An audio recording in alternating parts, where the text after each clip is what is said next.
It was a tandem jump with the gentleman, so I was in front of him, so it all worked out really well. I didn't have to do anything except close my eyes at the end when we landed, so it worked out really well. So you've actually officiated, like, were you? Coming down, yeah, I have a speech in my mind. I obviously couldn't hold my normal, attire that I did, so I kind of he held her hands, they were in front of me. I had about 15 to 30 seconds to really talk, and so I kind of screamed things hoping they would hear me. They both said I do, which is the important part, and then we went on our different ways. So it was kind of cool. We met back on the ground. In France, I did a wedding at the top of the French Alps. I just did a wedding on Sunday. They flew a jet here for me. It was a last minute thing. They're like, we need you to come officiate. I went in the morning, got on the jet. I flew to Scottsdale, Arizona, did the wedding there, and then I flew back to Vegas, and all within like 6 hours. She was probably, I want to say like 35 years old, and he was close to like 75. And she was walking in like this, carrying him into my chapel. God bless. Oh, this is fine.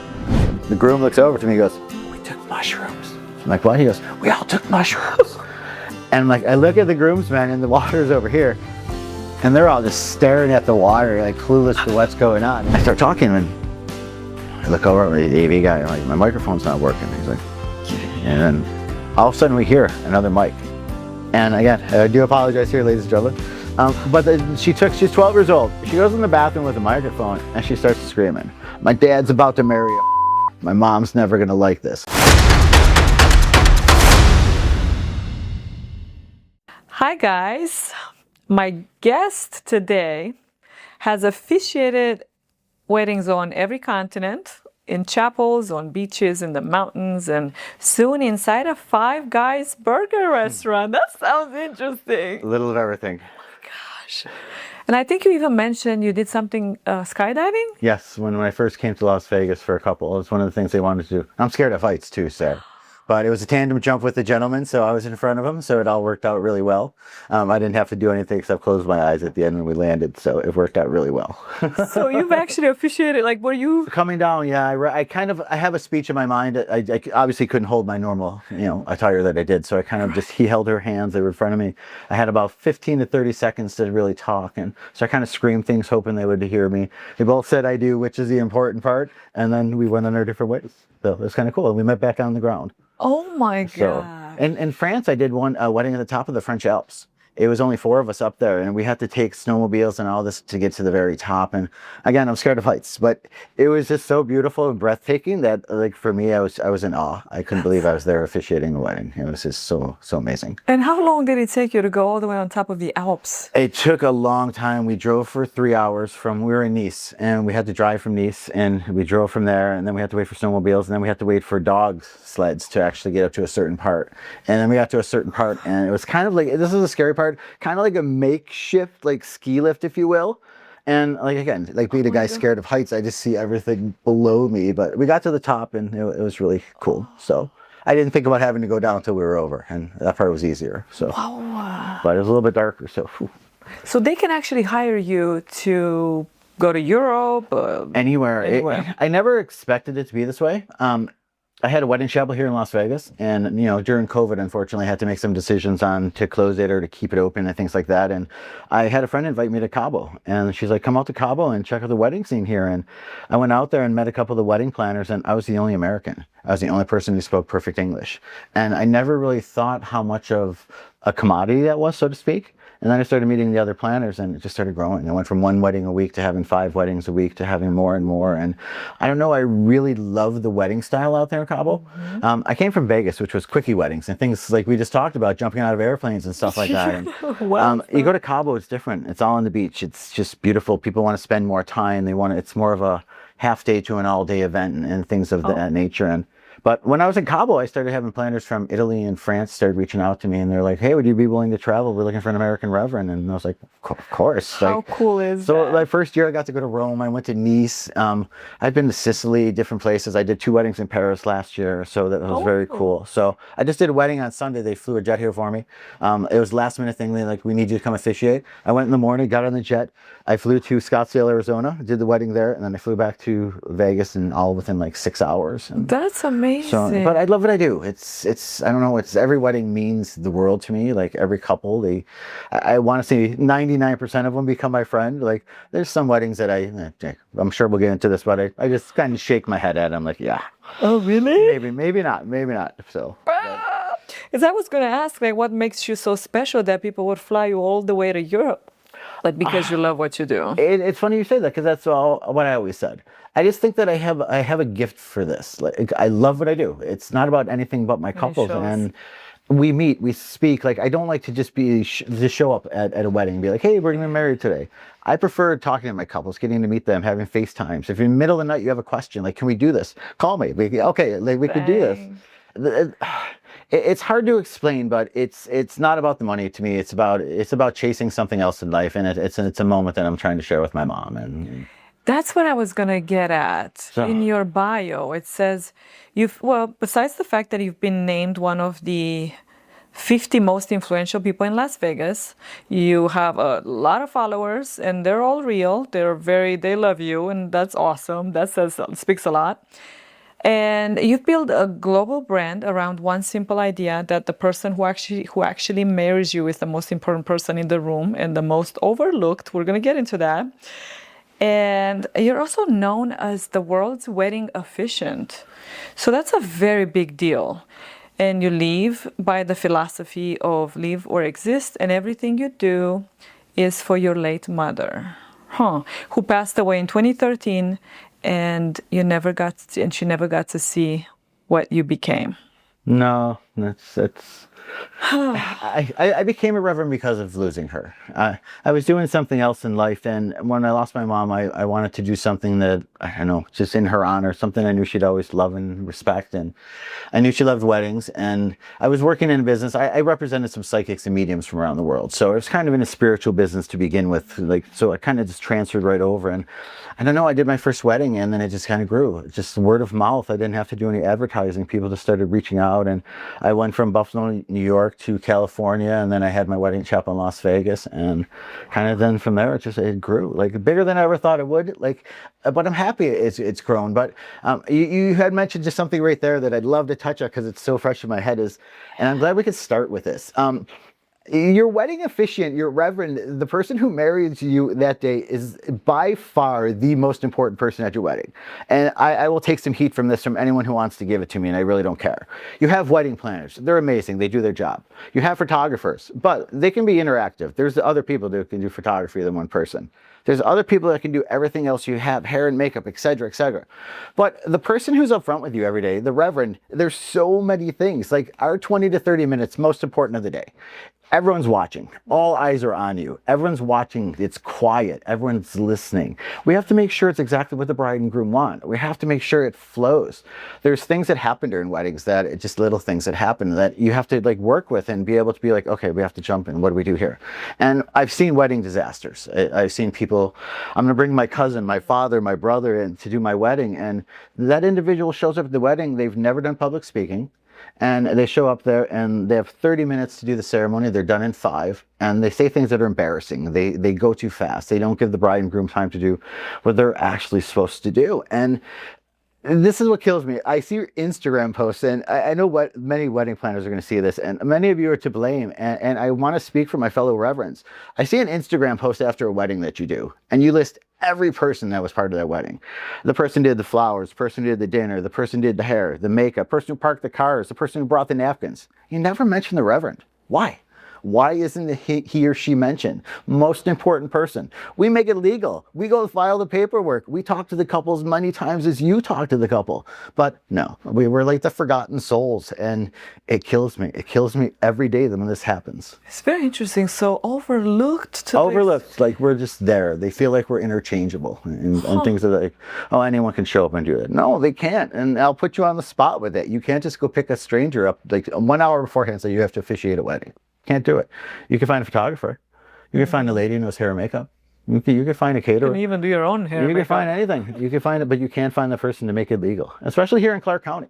People bring their own officiant. They don't realize you have to have a special license here in Clark County to actually do the wedding and file the paperwork. And people bring their cousin or whoever, and they go to file the paperwork, and they're like, nope, you didn't get your permit. You didn't get your 1-day notice. And so a lot of people try to go to places like Red Rock and things like that. You need special permits, and people don't realize that. They try to do it on their own. So Very interesting. Yeah, It's so so- sad. That is sad, especially because it's I never noticed it until like my second year of being a reverend. And I was just like, well, I'm still friends with all my couples and you guys don't even talk to them. So there's a huge, I see a big differential there. Like, we're friends. Why aren't you? Like, because they were just a number to you. To me, they were not a number. They're my friend. And as a like, if you were an event planner and you're not trying to keep in touch with the reverend, like you could get business from a reverend. Like Absolutely. And there's only a handful of planners. And again, there's people I love to work with, and there's people I don't like to work with. I like the planners that care about the couple's day. I like that they don't look at just the dollar signs and nickel and dime you to death on little things. Here in Vegas, it's atrocious. It's atrocious what they nickel and it's dime just you the for. money. Yeah, I mean, so many people. You have a family friend who's a photographer. Like, you can have a brother who studied photography his whole life. You want to bring them? Sure, it's going to cost you an extra couple $100. You want to bring this person? Yeah, sure you could do that, but it's going to cost you extra. And I don't know. I don't understand that philosophy behind that. It's just, you just have something set, love your couples, be part of their day, and not just looking out for what's coming after. So. Yeah, I agree. I think it's I don't know, maybe because it's such an expensive city, everybody's trying to make it. I guess we do so many weddings a day, though. Like, this is the wedding, and it really is one of the wedding capitals. I don't think we sit where we did 10 years ago, especially after COVID. I think a lot of people don't have the money to travel as much to go to destination weddings, and they're choosing to do things different places, different costs, and things like that. But we do hundreds of weddings per day here in Las Vegas, like per day. Oh, wow. And you take the holidays and Paleodrome days and the things like that, the special days, like I can go from hundreds to thousands of weddings a day. So I don't know. To me, it's I don't know. You have to treat everyone the same. Just and it's hard in Vegas because a lot of people walk in, they walk out. It's just like boom, boom. But I don't know. To me, it's about that couple. Like I remember everybody. It's on their anniversary, we post pictures and we tag each other, and it's just like this. We're friends. It's such a beautiful moment, and a lot of people are just like, oh, let's not even bother with the wedding, so we don't spend money. But it's like, no. Well, it's even like here on social media. What kills me too is like you see some of the posts in the wedding pages. People are like, do I need to tip my officiant? They were only there for 30 minutes. And that's a lot of like the Vegas mentality for people is, well, do I even need to tip these people? And like, again, this is where I'll stick up for all my vendors. Like, yes, you need to tip everybody. I don't care if you come to Las Vegas. Like, this is what they do for a living. This is how they pay their bills. If you're debating whether you need to actually tip these individuals, then you shouldn't be having a wedding in Vegas. Stay home, do it at Bingo Hall, do it in your local Holiday Inn. Like, do it something that's more cost effective. I mean, it's totally serious. Like, just come here with your fiance, your husband to be, or whatnot, and just then celebrate by yourselves. It's cheaper. Like, and I know I've seen a lot of disasters here. People come here and they expect a lot for a very little, and they expect the vendors to cut everything and to fall into place for them. And I don't know, it's unfair to the vendors. They've worked hard to get to a certain spot too. So it's true, yeah. But there are some of those locations too. That Whitechapel one. What is that? They are in and out. Yeah, Little Whitechapel. That one. It's like a very transactional. Super iconic. Like, I understand the why people come and go through there. I started there when I was in Las Vegas. I did some of my first weddings there. Gosh, how do I word things properly right now? I'm not a fan of many of the old school chapels. I don't. I think they've forgotten what love's about, and it's just become, we're an icon here in Las Vegas. Let's charge people what we can, and that's all that matters. I like the new places. I like some of the newer places that were opened by reverends, that were opened by people who were in this business. And it's about love. It's about that couple. It's more about that. But for me, like, I like to be on my own. Like you mentioned, I signed an agreement recently. We're gonna do some work with Five Guys here in Las Vegas, like something totally cool and new. Very something different. No one ever saw coming. But I think Vegas needed something new. Like, the last very new thing that I can remember is Bliss Wedding Chapel, and I will give Bliss Wedding Chapel props because I think it's beautiful. I think when you're walking down, or driving down to Las Vegas, downtown Las Vegas, I think it's beautiful to see, and I love that. But not everyone wants to go to a chapel. Again, like I said, this is Vegas. People come here for different reasons. A lot of people like to be outdoors. Vegas sign, Red Rock Canyon in a helicopter. There's so many things you can do here in Vegas, and Taco Bell even. Taco Bell has Taco Bell Cantina, which does weddings. So crazy enough, really? Right? Yeah, like you can get married at Taco Bell in Las Vegas. Oh my gosh. So and again, like, I give people props that have cool ideas because this is Vegas. We have so many weddings. No one should. I don't like when people try to blackball each other for no reason. Like, there isn't a reason. There's so many weddings here. If you don't get along, then fine. Just don't do weddings together. But no reason to ever talk bad about anybody.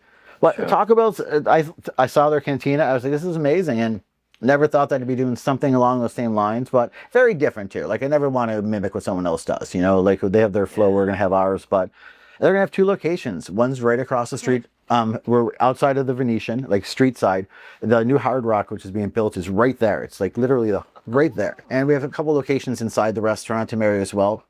The new location, which is across the street from New York, will be open sometime late July. Okay. We're going to start booking there too, but mainly for the holidays right now, like and things like that.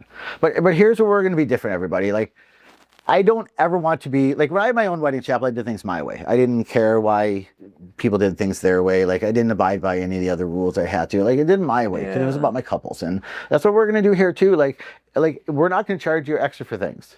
So this is where we're going to be different than everybody else. You want to bring a photographer with you? Please go right ahead. It makes my life so much easier if you bring one. You have a friend that wants to do it? I don't care. Like bring them. There's no cost to you for that.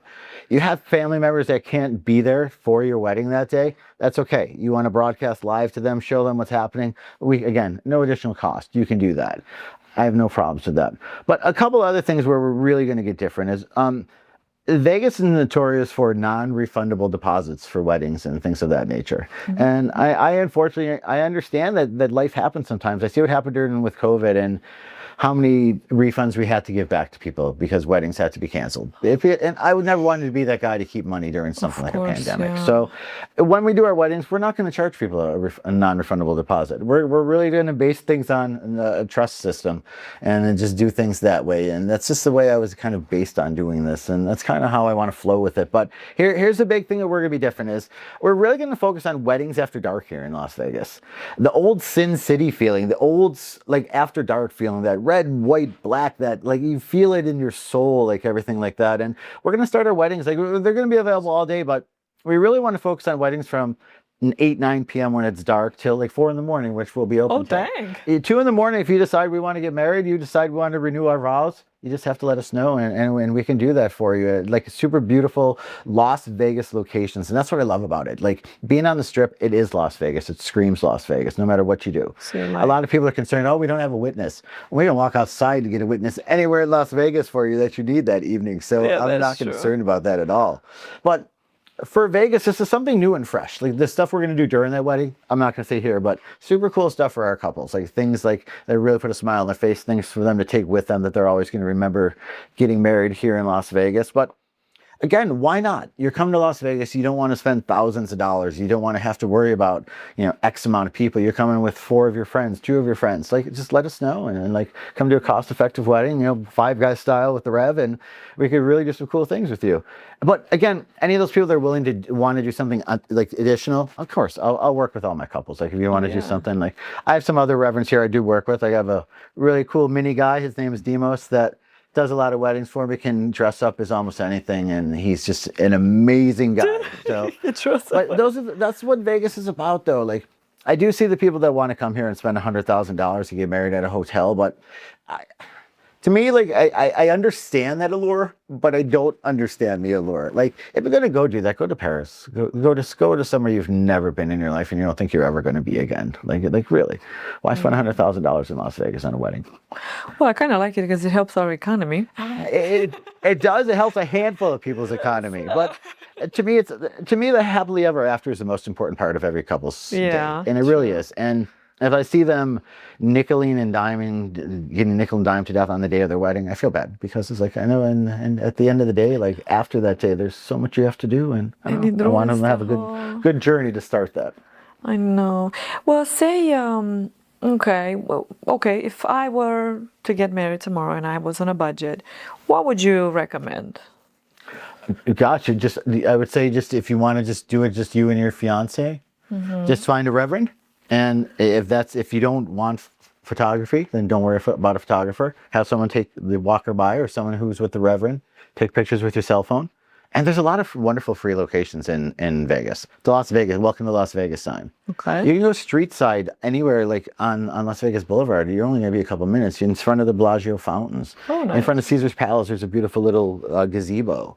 So there's a lot of options, but stay away from the Red Rock and places like that because you need a permit. But people, they try to go in there. We're going to only be 5 minutes. We're going to pull over the side of the road. No. The Rangers will get you. They always get you out there. They're waiting for people to do stuff like that. So And there's only a handful of people here who have permits for Red Rock. You can't just pick any wedding planner. You have to pick certain ones. So I kind of avoid it. And the reason is it's beautiful. Don't get me wrong. I love it out there. I think it's absolutely beautiful, but it's hot.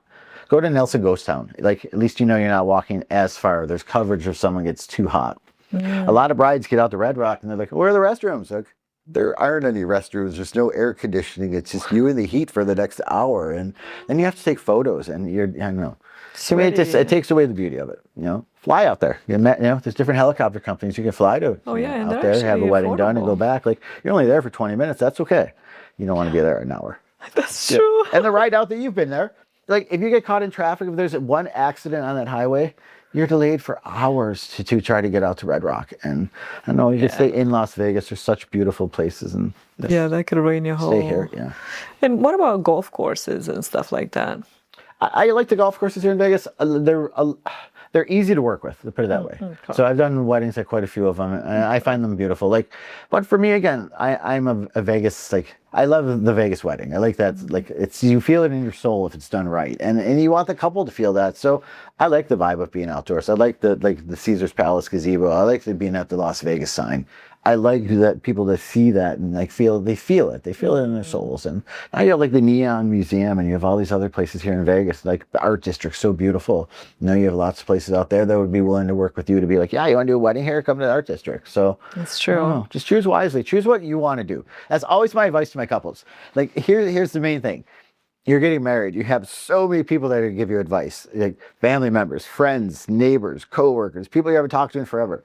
Don't listen to any of that white noise. It's your day. Yeah. At the end of the day, if you don't make yourself happy, you're going to regret it. And I've seen so many weddings ruined because they were too worried about the mom, the in-law, the siblings, this person, that person. And they didn't concern themselves about themselves. And you can see it. Like, I stand up there with you. Like, I'm inches away. I see the looks on your faces that no one else sees. I see the happiness. I see the sorrow. I see the disappointments.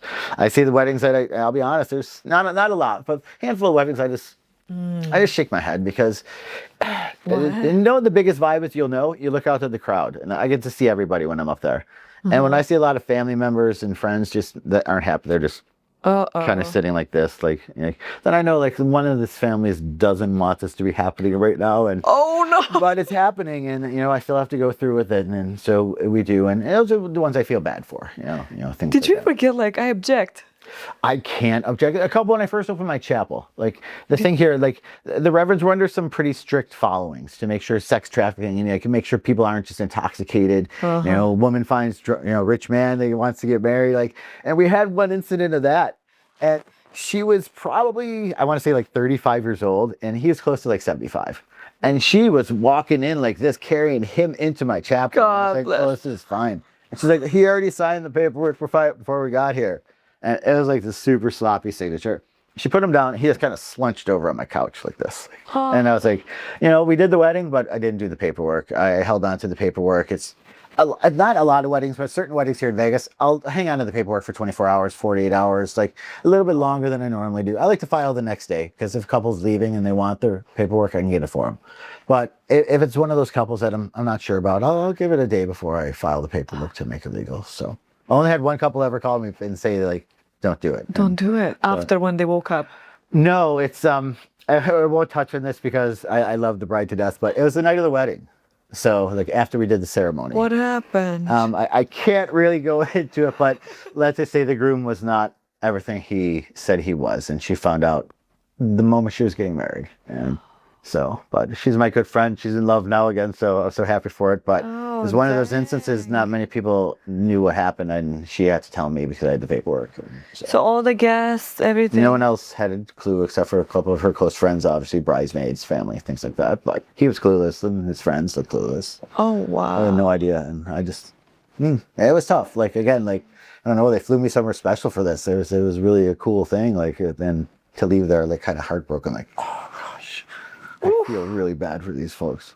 I know weddings are a lot of fun.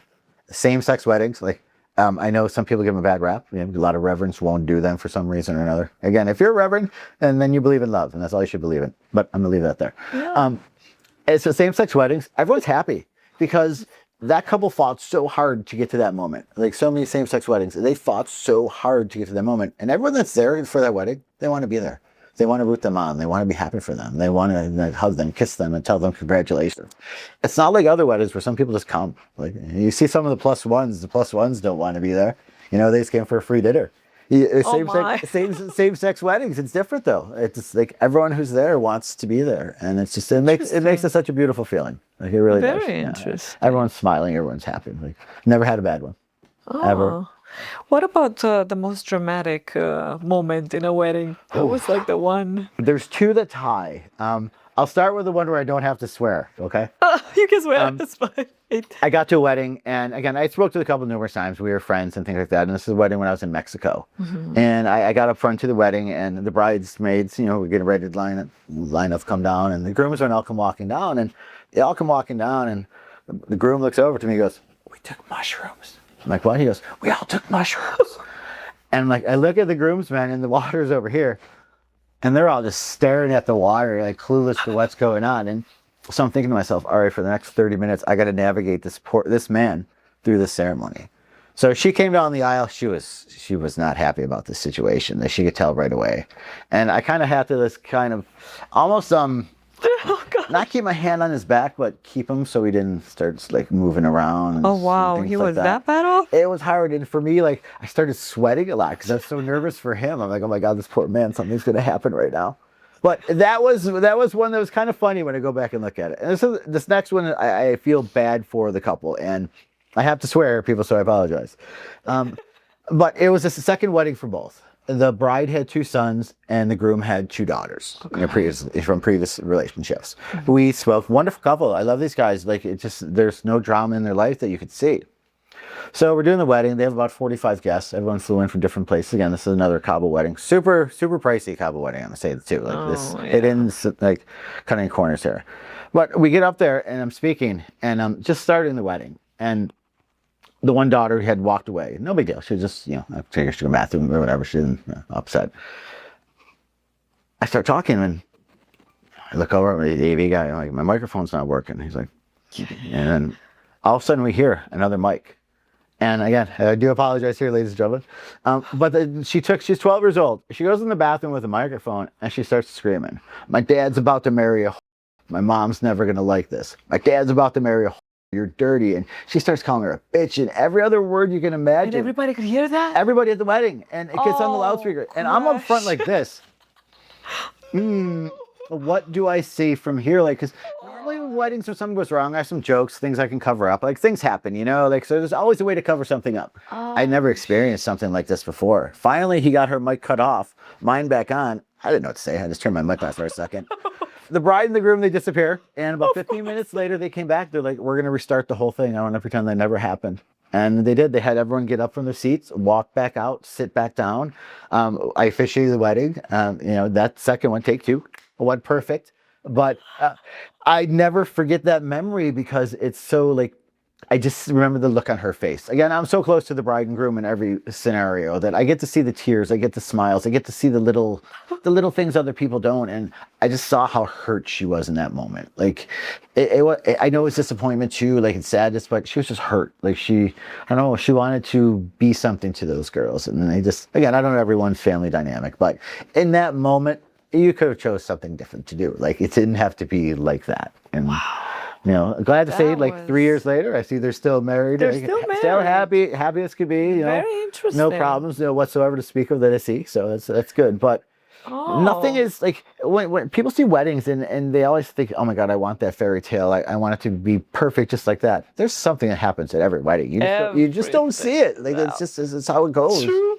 It's just that simple. But I'd like to say everything goes off without a hitch, but no, we've had some weird, a couple more incidents. So these were great. I remember standing on the beach in Cabo and we were waiting for a couple to show up. And I was with my photographer because it was a smaller wedding. It was only going to be bride, groom, photographer, myself, and the people running the wedding. And we see the limo pull up. We're like, let's go greet them. We're on the beach. It's hot. So we walk down there. We get close to the door and they open the door to the limo and they're fighting. And he's calling her names. She's calling him names. Like it's something you would see out of a movie or a cartoon. The second they step out of the car, they stop. They're like, okay, which way? Like nothing happened. Yeah, like which way? And we got to look at each other like, that was really, really weird. But as Cabo though, like Cabo brought a different vibe. Like every country that I've been to has a different vibe for weddings, and that's what I love.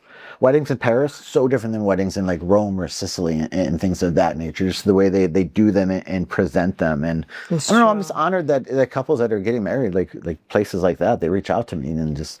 I That think is a lot of them is. amazing. I'm a stickler. My first thing is we have to have a video chat.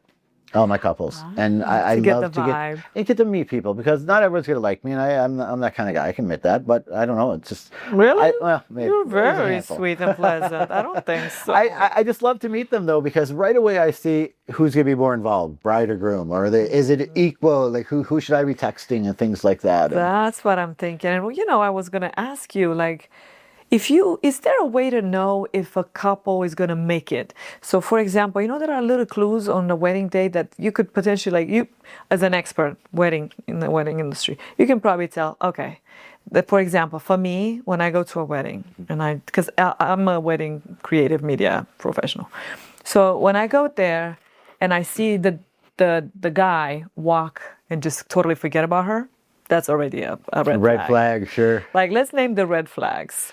For me, it's when again I video chat everybody. If I see I'm here, I'm talking, I'm smiling, I'm talking to my couple. If she's answering all the questions, if he's not even paying attention to anything I'm saying, He's not invested. no, at because all. granted, he doesn't have to answer everything. It's kind of like it's your day, but it's really it's her day. It's her fairy tale, but you need to be part of that fairy tale. Yeah. And certain questions at the first call are super important to me because I know which way I'm heading with everything. And, I like to say this.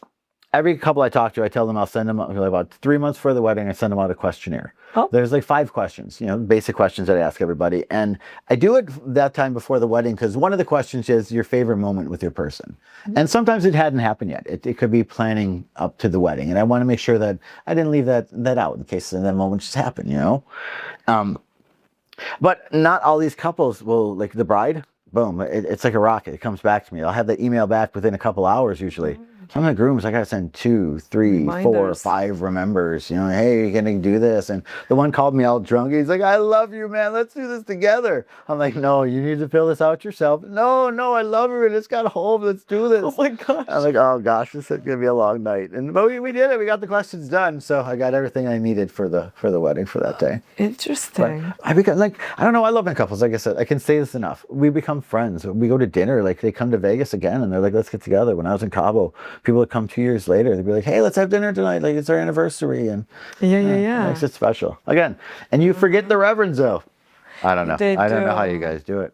I was actually going to ask, you've officiated hundreds of weddings around the world. What's the most chaotic thing that's ever happened mid-ceremony? And did you keep a straight face? Was there, like, would you consider whatever the story earlier a chaotic story, or was that? No, that's oh gosh, that was kind of chaos. But when I first, again, do you want to hear another one of the first weddings I did here in Vegas? Like I did a wedding at a swingers party. Oh gosh. And they called me, and they said Wait, a couple other what? reverends had turned this wedding down. And they're like, "If you come today, blah, blah, blah, we'll pay X amount." And it's just like, and I call my wife, I'm like, "I got asked to do a wedding at a swingers party." She goes, "You've done crazier things." I'm like, "Okay, I'll go do it." So I anticipated that the crowd was going to be naked. Like it just, in my mind, kind of a nudist colony kind of vibe thingy, like I'm picturing the crowd naked, bride and groom dressed to, to wedding. No, the bride and groom were naked and everyone else was dressed. And They were? Yeah, and I'm standing there, and again, like close to my couples, and I'm just trying to look straight ahead. I'm trying not to look at anything. And for me, I'm a bald guy, and when I get nervous, I'll sweat on my head. And I felt like I was sweating like a meatloaf that day in front of this group of people. I was just so nervous to say any words. I didn't want to look down. I didn't know what was coming next. So I kind of did the ceremony and kind of drifted off to my own little place. And I never said I would do that one again. And I won't do it. Certain ones I won't do again. That was just an odd one for me that I don't think And what was the point of them being naked on that?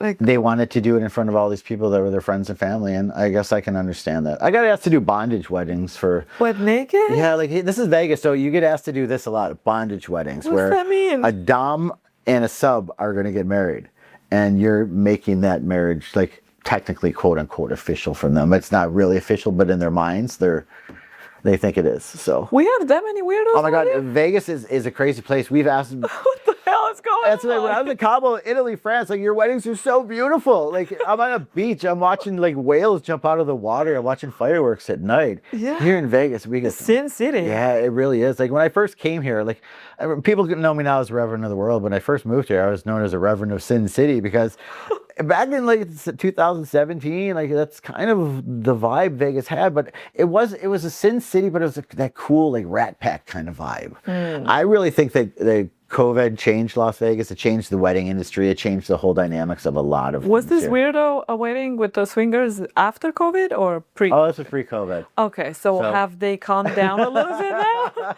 Are we more normal? I now? haven't spoke to them, but weddings here, like again, we get some weird requests. Okay, And, so we still have weird requests in the Yeah, city. like what I loved about being in like France, though, Italy, like Mexico, where the weddings, what we did call, hey, we wanted to like blend Jewish traditions with Indian traditions. Can you do that? And we'd always be like, Oh, we could okay. figure that out. Like, why not? And I know a lot of weddings I'd have to just figure out on the fly. Like, I had one the bridegroom, where I had to have a sign language interpreter there because they were both deaf. Really? It took me 2 weeks to learn. I can't remember it now, and I do apologize. But say how you may now kiss the bride in sign language, and I realized what a difficult language that is to learn. It really is. But it's one of those things like.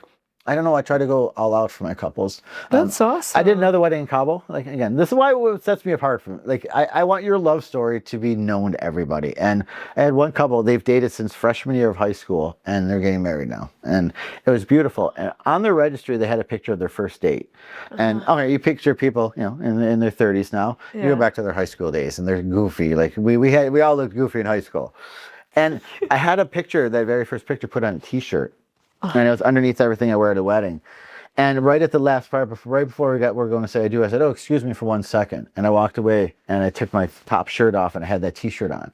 And I walked back up to the altar and they were both looking at it like, "Oh my God, no, no."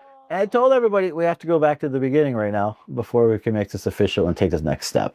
And it made sense. Like I tied it all together in that moment, but they never expected that. And I don't know, that's what I try to do at weddings. I try to just make it, a little something So extra. it's coming on the moment, on the spot? So much comes at the moment. I just spent probably 8 hours writing a ceremony the other day for a wedding I had to go to Arizona to do this weekend.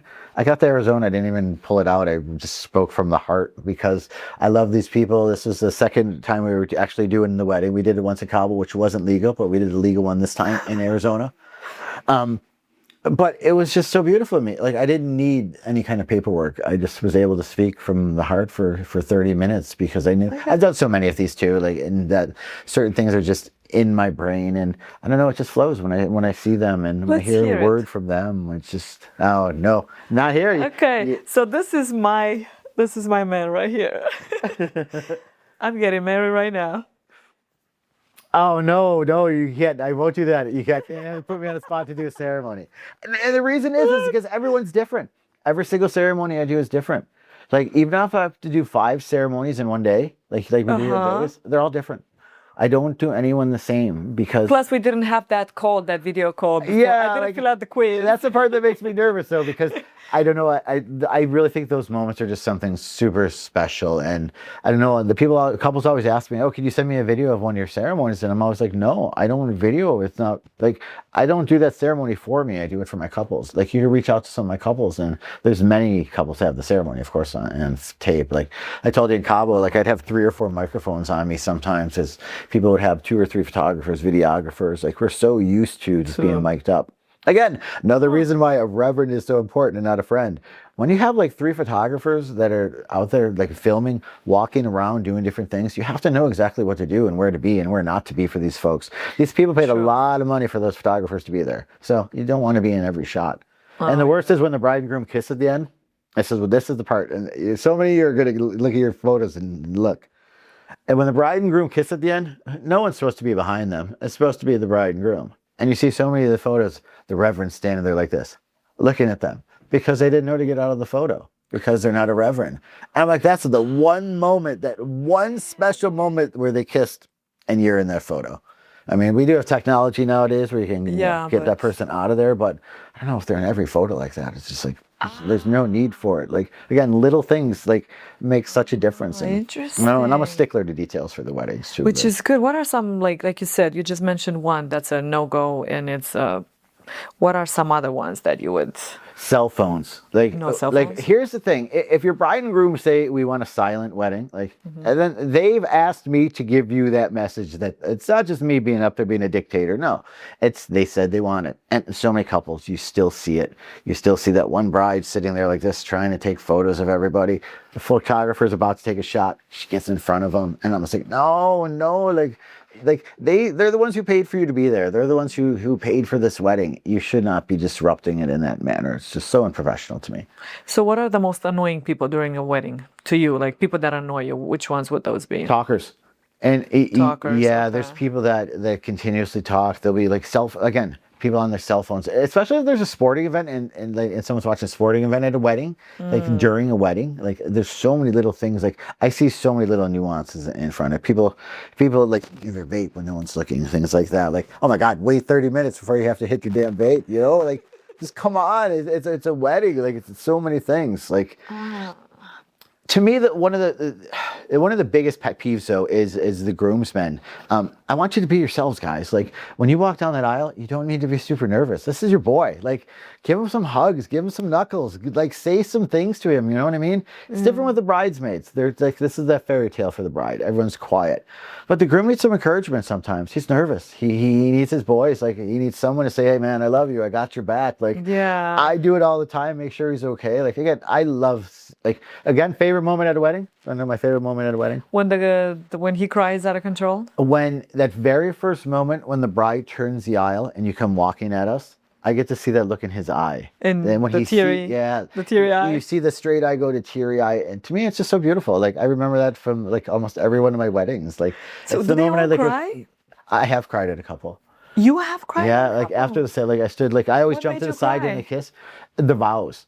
When I hear people say certain things to each other, so many people forgot what marriage is. Well, I'll touch on this in a second. Really? The vows are the most important part if a couple wants to say them. And I know some people aren't public speakers, and so they say them in private, you know, beforehand or afterwards. And that's still equally as beautiful to me. But say words to each other. Like, you really need to say something to each other. Like, I don't know. It's important. You need to speak from the heart. Do they regret? Are there couples that regret not saying vows? Absolutely. And to me, an easy way is do this. Like, if you're not a writer, if you don't know how to write things like properly and then read from a piece of paper, Hire me. or yeah, hire her, number one. Or just make footnotes. Day I fell in love. Day I knew I was going to marry you. And then speak from the heart. Because when you speak from your heart, you're going to say something different than you wrote on that piece of paper. Because the piece of paper, you're trying to impress the crowd. Your heart, you're looking to impress her and just let her know exactly how you're feeling. And That's beautiful, that's super yeah. important to me. Oh, yes. So it's the vows that made you cry. They do. Like, some are so powerful. Like, people, here's the thing, ready? People have forgotten what love is. This is what I see happen far too many times. I call it the Instagram to marriage. A couple meets, you fall in love. You start posting pictures on your social media, your friends, family, coworkers, everyone's so happy for you guys. Yes, go team. You get engaged. What happens? Everyone loves you guys, man. Go team, we love you guys. You have your likes, you have this or that. You get married. Everyone loves you guys. You have your likes, your followers, you have all this. And then you're in married life and you're an adult like the rest of us. Like, it's not as like, if people don't get followed as much as like people don't, like, you're a family now. You're supposed to be doing this. Go live your life. And that's when things get bad for a lot of couples. They don't have that attention anymore because this was a social media relationship. We loved that everyone loved it. We went to the park today and we ate sundaes here and we had hot dogs there and we washed our car here. Like, but when that goes away, like you see one of the two kind of start drifting away from the other person. It's so true. To me, the happiest relationships you see are the ones you don't even They're know not on about. social media. Yeah, you have no idea they're even together. Like, my one friend's been together for 12 years with this man, and you would have no idea if you even saw them in public. Yeah. They don't let people know that even in public they're together. They don't want them to. I don't post that. I love that. Yeah, I know from a fact that you don't post ever. Like, it's you. Like, I know that. Nope. And you have to kind of keep some privacy to yourself like that. Like, you really do. I think social media is the devil. Well, I see this again, it's just in social media, and I hear this from my couples, like, more than I see it. You and I start dating, okay? First thing that happens, my inbox is going to get filled with people telling me I shouldn't date you because you're awful because of this, and that. Yours is going to get filled with all these women saying, don't date Scott because of blah, blah, blah, blah, blah, blah, blah, blah. no one's happy. No one wants you to be happy on social media because they're not happy. And because they're not happy, they don't want to see your relationship flourish because, oh, I have a crush on you. Oh, I think you're pretty. You called me nice once. Like, no, like it's just so many goofy reasons, but they happen. That's true. And you see that happen. And social media has killed so many relationships. Like, it's the death of them. I think it's probably in the top 5. Yeah, I agree. Most, the reason. Stay private. You don't need to say you have the bestest husband or wife on Valentine's Day or Christmas or your birthday. Like, let them know. That's cool. Just let them know. The rest of the world doesn't need to know because at the end of the day, we're going to sleep and forgetting about it. Exactly. Because how long have you been married for? Me? I'm on 31 years now. 31. And so many people like. It wasn't until probably 5 years ago, maybe. Like, it was just a special year that we hit that we were supposed to go away and we couldn't.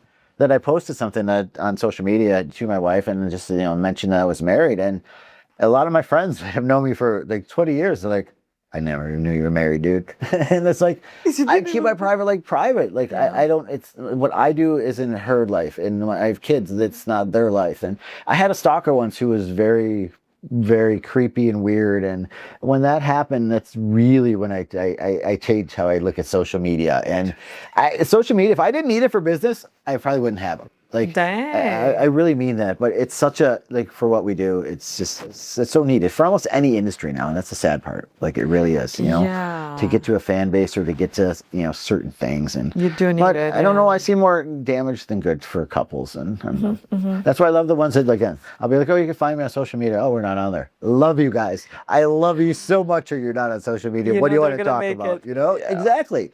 I those are the ones I don't. You're going to make it, And the ones that have problems the wedding day, that just smile through them. Like that's all right. It doesn't matter. That's true. I love that because they don't care. They're looking forward to the end of the day when they're with each other, looking up at the stars, saying like, we did it. Block out the white noise. Just focus on your person. That's all that matters. Wow. Can we play a game? Oh. Okay. Always scary, but let's go. I know. I do or I don't. So I describe a wedding scenario, and you have to say whether you'd officiate it or you would refuse. Oh, all right. Game on. I'll play this game. All right. A couple asks you to officiate their wedding entirely underwater. Full scuba gear. The vows are written on a waterproof whiteboard. You have to read them by pointing at the words. I do or I don't? I don't. I'm so scared to be underwater. Like, even living in Cowboy, I never put my head underwater once. It's just a phobia. So that's when I couldn't. I'm scared of heights too, but I knew jumping out of the airplane would be quick. It would be, in a minute or two probably coming down. It wasn't even that long. I'm like, all right, you can get through this. You can get through this. Yeah. And I did. So underwater, different though. That's where you draw the line. I couldn't do it. The darkness of when I went underwater would probably scare me. So. And the creatures. And right. Oh, no, I'm 0 for 1. Second, a couple met at 9 a.m., texted you at noon, and wants to get married at 3 p.m. the same day. They seem completely in love and totally sober. Yes or no? Yes, but I would hang on to the paperwork an extra day. Like, I would marry them because if you said sober and they seemed in love, then yeah, sure. But I would hang on to the paperwork just an extra day in case somebody calls you with a hey. As a reverend, we have up to 10 days. Like, we don't legally have to turn your paperwork in for 10 days. I just like to be more efficient, just get out of the way. But if I'm really uncertain, I got a 10-day window just to sit back and be like, all right, let me see if anyone calls me. Dang, I didn't know you guys had 10 days. 10 days, yeah. Oh, and what happens if you don't do that? Like, you get in a lot of trouble as a reverend if you're just lazy or you forgot to do it. I mean, obviously, it's part of your job to just do this for your couples. It's a fine. You get you'll have to pay for the paperwork to be done again, things like that. And Las Vegas, we're one of the more pricey towns to get your paperwork and things like that, obviously, because so that'll be out of your pocket. So. The bride wants the ceremony to be silent, no speaking at all. Every vow, every moment done entirely in sign language, even though neither of them is deaf. It's just their aesthetic. You do or you don't?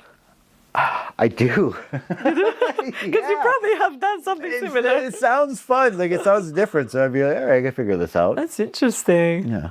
Huh. Not hurting anybody, right? It's just true. That's true. And yeah, it's like every couple's got their thing. That's good. The groom's ex is the maid of honor. The bride knows, she's totally fine with it, and says it's actually a beautiful symbol of growth and forgiveness. The ex wrote a speech. She's still in love. I would do the wedding, Yeah. but I would say the speech is like if I just felt that, like it felt anything off, I'd say the speech needs to wait till dinner. That way I'm in the clear. I don't have to be part of that. It's all on the DJ's shoulders when she starts reading that. Yeah, I don't want to deal with that. Like I could cut that out. Like I'm able to do that during the ceremony. Since I know it's going too long or something, I'll be like, yeah, I would have to wait to that speech for dinner. And like that's okay. Like it's not a problem. The speech is at dinner. So she's gonna go on the back. She's going on the back burner for that one. Oh my gosh. Oh, that's funny. Oh, gotta be careful. I know. I think here's just the first three. A real vow or fake vow, Ooh, okay. right? So basically, I mix them up, and you can you'd be able to tell easily what's the. I vow to always be the person who kills the spider, checks the weird noise downstairs, and pretends I'm not scared while doing both. I would say that's true. I've heard something similar to that. Yeah. You hear some weird ones, but some good ones. So My gosh. I promise to love you through every season, every argument, and every time you load the dishwasher in a way that makes absolutely no sense to me. that one sounds good too. It does. I vow to you that I will never go to bed angry. I may stay up until 3 a.m. furious, but I will not go to bed that way. I could see that being said too. I think these are all true. Are Really, they? it's the couples that have fun with the vows like are so much. I don't know. You just know they're destined for something beautiful because they understand each other. Like you hear the beauty of what they say because it's from the heart, but you hear those little snarky comments, and some of them no one even knows what they mean. They wink at each other as they say them because inside joke between the two of them. And I don't know. Again, those are those beautiful moments. Those are beautiful, huh? I don't know. As a reverend, again, like. So many people are part of your day, but I see so much. Like I see those moments that I really think matter so much. Like after the bride and groom walk away, who's there? The bride's parents. I get to see the parents.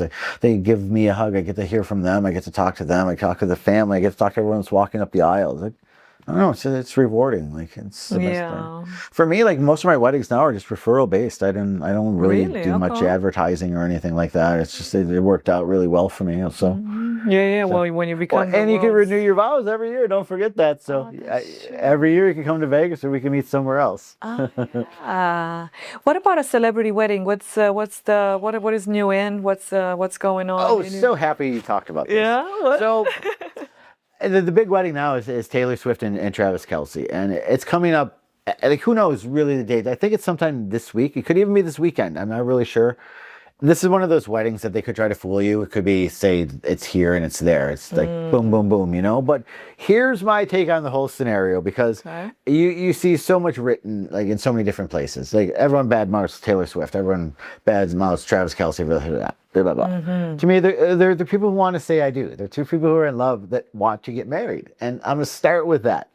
And now everyone's going to nitpick and pick apart the way they do the wedding. Every part of it, like every detail. And to me, that's just so wrong because at the end of the day, this is her fairy tale. This is what he wants. This is what they want. This is one for their family, their friends, for them. And it's their memory. And for other people to be so judgmental, like just like before the day even happens, like so many people are so judgmental on this. And, oh, it's going to be a disaster. And it's going to be this. It's going to be that. I'm like, no, just let them be, man. Like, I just want to see the photos after.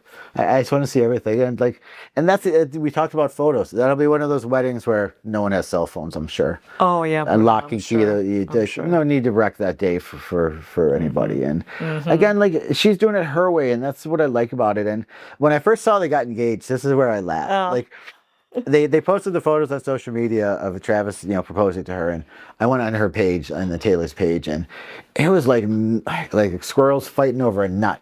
You had every wedding planner from across the country, like, Taylor, you're so beautiful, pick me. Taylor, pick me. I threw a comment in there, hey, if you didn't officiate, let me know. Yeah. But I always do. But I know weddings like that, like most of them, they have certain individuals already picked out, and they did long beforehand. I've done a couple celebrity weddings here and there and things like that. You have? Yeah, unfortunately, a lot of NDAs are signed, like especially here in Vegas. You can't say who. On 420 of every year, I sign more NDAs than I signed ever in my life. 420. It's a cannabis smokers holiday. And Oh. every year in Vegas, I do some crazy, crazy weddings here on 420 every year. That's another. So April 20th? I'm teaching you a lot today. I like know. that. So 420, it's Okay. long story. I don't know the whole story behind it, but it's something for cannabis smokers. And so every year on Oh. 420, I do a lot of weddings, but people make me sign non-disclosure agreements because Interesting. cannabis-friendly weddings. People are smoking. They're fun. They're so much fun. I love 420 every year. But I signed a lot of agreements just so, again, like I don't want anyone's name out there. Like if someone wants to have fun, it's your wedding. Like I don't want to be that guy posting pictures or talking about it. That's why here in Vegas, like I'm very selective of weddings I do. And when I was in Cabo, I posted almost all my weddings. I would try to post photos of just because of the aesthetic and the beauty. I wanted people to see if they wanted to come out there. Here in Vegas, they're more private, and I try to really keep it that way. That's good, Wait till yeah. either they send me photos and say, go ahead and post this, or some don't even want that. Some don't post any of their wedding photos on social media for reasons, like I said, people just try to tear them apart and nitpick them like they're going to do to Taylor. So, Yeah, I'm sure. I say congratulations no matter what, guys. Like I'm happy for this wedding. That- Like celebrity weddings are cool to me. We don't have enough of them. Like in the ones that do happen, you see a lot. Like a Tom Brady and Giselle. Like a couple years such later, a like that didn't beautiful work out. couple. So- I wish they worked out. There's a lot of celebrity weddings you ask, like I'll look at on TV or in the media, and I think for those, like if you had betting odds, like here in MGM or something like that, I think I would do really well on those. Oh my gosh, that's a brilliant idea. Because I see some of them that people are about to get married or just recently married. I'm just like, yeah. They're not gonna make it. They're gonna make it. I give them 5 years. I don't Okay, say- are they gonna make it? Taylor Swift with what's his face? It's Travis Kelsey? Yes. I think so. How many years? 5 years? You think? No, I think they're a lifetime. Let's bet. No, I really They're think a they're lifetime?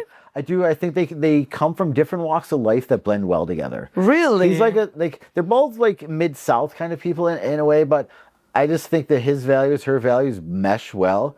What? I put it this way: most people that would date a Taylor Swift in life, I don't think you would root her on as much as be jealous for what she does. And he's like her biggest fan. Like I don't know, he'll tell you like how much like she has to work out like a rock star to actually be able to do a tour. Like you have to be an athlete, like to be 3 hours every night on stage, like night after night after night. And I don't know, he's her biggest fan. He's at every concert with her mom, dad, hanging out. And I don't know, certain couples you see in the media, like celebrity couples, I'm like, I'm never gonna work. This one.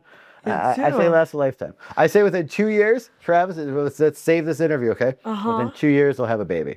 I think this will be his last year in the NFL. Really? Yeah, I think he's probably on his last contract there. And for her, like she'll be perfect time to do one more like awesome world tour and then focus on the family. So you think she's gonna give up her singing career? For a little while, have a family. Like sure, I could see that. I don't know. He's a football player. He wants to have football players or a cheerleader. One of the two. You got to have one of the two as a child, right? So I could see that happening with those guys. And where would they live? In Kansas City? That's They would live probably somewhere in secrecy, and I think that would be the best part. Like again, like that's the hardest part. Like I can't even fathom that one. Shut up. Okay, so you can't even fathom. So you think they're gonna live in secrecy? You think they're gonna move to? I can't even fathom how much it is even to go take your child to like when you're in that level to the park. Like the little things, like, I don't know, I remember memories with my boys going to pumpkin patches, goofy little things that, I don't know, hard to do when you're like that. When you're a celebrity. Yeah, it really is. Let's talk about a couple of other celebrities before we wrap it up. All right. Who else do we have? We have Clooney, whom I met, very fascinating guy. Is he gonna make it with what's her face? Well, they've been together for a minute. Yeah, they've been together for a while. Like I know, like Zendaya and the guy from Spider-Man. I think What are your thoughts on that? it's an interesting love story. I'll say that. Yes. I think that she's awesome. I think he's awesome. I think as individuals they're awesome. But gosh, how do I say this again? Like, Zendaya, what's her name? Zendaya. I don't remember the full name. You put me on the spot. But yeah, I know I what think you're with that talking relationship, about. I just think that Let's see. he needs to let her bloom a little more on her own. That's all I'll say. Really? Sometimes you feel like people are a little too protective. And You think I think he's just a little too protective of her. I think she has like Zendaya, Stormer, Coleman, this one? Yeah, that's her. Okay. I just think she's got room for growth, but he is very protective. And I don't know. I think a lot of people can kind of back me on that one. Really? Here's some other relationships, I think. Here's some twisted ones, I think. Like, Yeah. I don't think it'll work out.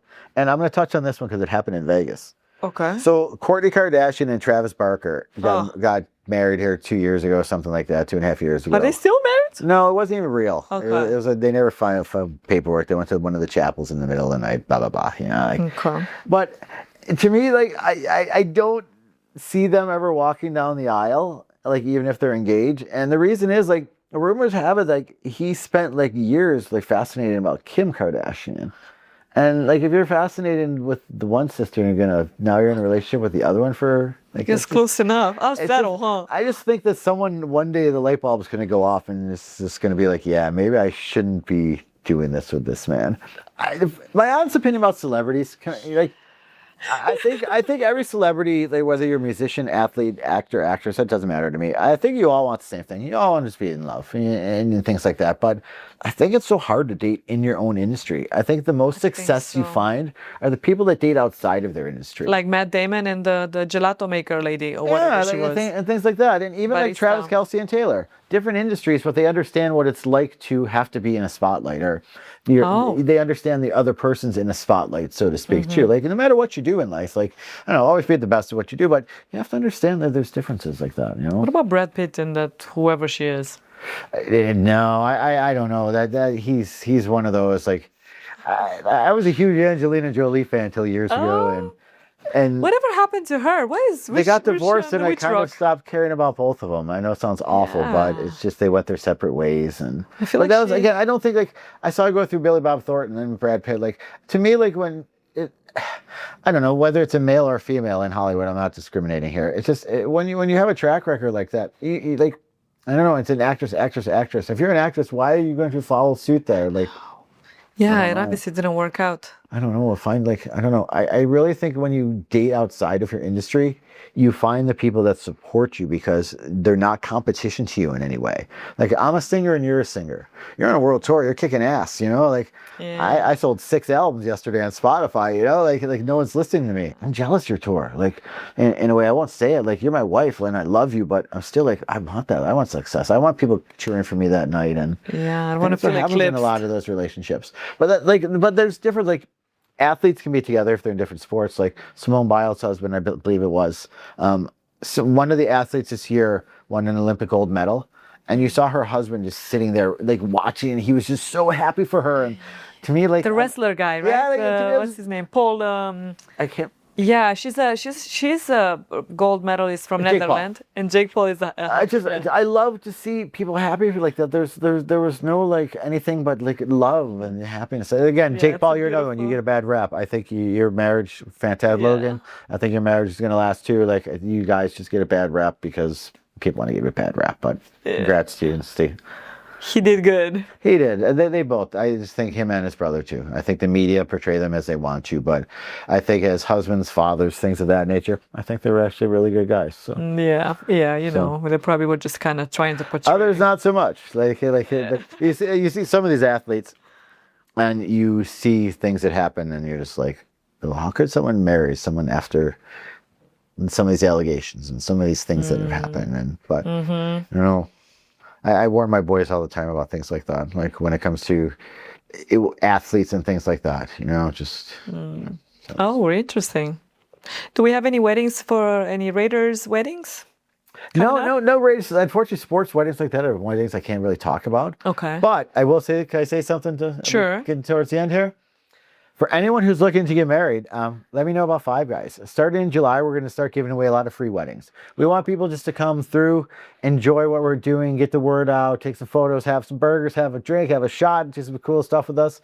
But just get to learn the locations and you know, that's, again, I do things differently. I'm not going to be that guy that wants to charge everybody a crazy amount. July 11th, we're doing our official After Dark, though, ceremony. July 11th. July I like 11th. that. So, and I chose that day. It is my 31st wedding anniversary as well. So I do a wedding every year on So my you're wedding going to work on anniversary. your anniversary? I've done a wedding last 10 years on my wedding. Oh, your wife is a saint. No, it's a special day, and when couples choose that day, I just like. Oh, she comes, she joins? And she comes to a lot of them. So it depends where they're nice. at. So. Oh, that's nice. So France, Italy, places like that. Yeah. So that's why we moved to Mexico. Is Five Guys, is one of the owners Kardashian's ex-husband? No, not the ones that I'm working with here. Okay. No. Because I remember he owned, what was he? Some young athlete Oh yeah. that she married at some point, and that lasted like Well, remember the a minute. basketball player she married at the start? Was that like a light-skinned black guy, and then he? No, he was a white guy, like Dudley or something. Dudley, he played. What's his Oh, name? how many husbands does the lady have? She's had like 3 or 4 now. Okay, so. well, one of them was a part owner of the Five Guys. Here's the worst culprit, and J-Lo. J-Lo has, How many husbands? I don't know, but she's collected 5 or 6 rings right now, I think. So she has a lot of rings and things like that. Again, like it's one of those incidents, like as a man, as just a human being, as a male, like if I knew someone was divorced 4 times, I'm like, I just couldn't roll the dice. Something Like, must be wrong. Yeah, like, and if I was divorced 4 times, I don't expect you to roll the dice on me because something's wrong with me or something. Like 4 times, like, just stay single. Like, no. My gosh. Like the most respect go to the couples that do that though, that are together for 30, 40 years. I bought you a ring, but we don't ever have to say I do. You love me, I love you. It's just easier this way. Really? A lot of couples don't do it because of family wealth, shows jobs and things like that. They can't don't sign wanna- a prenup? They don't want to change names. Some people, their families don't want them married. You can still keep your name? Yeah. So, but I know a lot of couples that like I do ceremonies for every year and things like that. Just kind of renewal ceremonies that aren't actually married. That just they celebrate that love every year. Interesting. So what would you say to somebody that, okay, say she wants to get married, but he's against it? How would you make that happen? How would you convince him? I just find something he wants to do. It's like the thing I find with the males most of the times, they just don't want to be in front of a crowd. They don't like being in front of a room full of people watching them and watching every movement. So just do something smaller. Just do it with your friends. What if it's a financial thing? He just doesn't believe in the prenup, or he doesn't think. The prenup thing, it's a tricky one. It really is, because I look at it, it's a double-edged sword. It really is. To me, if I'm going to get married to somebody, like, you're getting married to somebody, that shouldn't be that thought in your mind. Like, but I do understand from the things that have happened when you see some of the celebrities, like Drake. Like, and Drake posts all sorts of things about women who try to, like, get pregnant by Drake and things like that. But he's a smart guy. He's wise to those and things like that. So you have to, you got to watch out. Interesting. And is there a question you wish I had asked that I haven't? Ooh, this is interesting. I want to end with this, and it's kind of like a personal thing. So if I get a little teary-eyed, I apologize. Love it. People ask me why I do this, why I do what I do for a living, and I chase a moment. And how do I say this? As a child, we all had that moment in time where we know we made our parents proud. For me, it's my mom. She was my best friend in this world, and I never really had that moment because my mom was sick at a young age. And so the big moment every day was she got through the day. So I think for me, every moment I chase every day, I chase that moment that I just know I made her proud. And I think this path is getting me there. Like, so many people tell me, like, you've done so many cool things in life. She's so proud, but you have to feel it here. And until I feel it here, that's what I do. So sorry about that, guys. It's real. My mom was, she was everything to me in this world, and I wouldn't be here if it wasn't for her in many instances. And just She passed young. She did. She had a very rare case of lupus. So day after Christmas, 6:15 in the morning, I got a phone call, and just saw her the night before too. It was hard because I didn't expect it. You always want that one last goodbye, so one last hug. So, but that's why I do what I do. It's not about money. It's not about fame. It's about that. So thanks for letting me share that. No one's ever let me share that moment. They always say it's too personal and I shouldn't share it. And I don't know, it's just important to me. So go hug your mom. Yeah, hug your mom. Hug your mom. Hug her for me. I remember you told me, you're like, oh, go spend time with your mom. You're so That's what I tell you all the time. Hug your mom for me. Like, and that day I was actually annoyed with her. And after you told me, I went home and I made peace with her. And then I hugged her and I was... Yeah, it's little things. So, but that's why I do what I do. Just hoping every day she's proud, and I get to take her around the world with me to different places now. She never would have got to go herself, and so I know I do some great things for her. So. Oh, I know she's very proud. She's here today, I know, somewhere. So. Oh yeah. But thank you. Like I loved being here today. No one's ever let me have a chance to actually speak my mind on how I feel about the wedding business. It's always I have to do it a certain way and follow the rules. I and love that you're so different. No, like, and I don't. There are no rules. There are no rules. Life is like he said. You live or you exist. That's my moniker. I have that tattooed on me numerous spots. You live or you exist, and you wake up every day and you have to make that conscious choice. What are you going to do? Like, are you going to live or are you going to just live in life's present and just exist and do nothing? And I've never been that person. Like, life's short. You just never know. And I want to go to bed tonight knowing I did everything I could today. And if I could marry people today, I want to know I had the best day with those people. And that's just how it is. Give them the best memory. Absolutely. Like, again, life's short. Hug your moms for me. I love you guys. Thank you Thank you for having me. so much.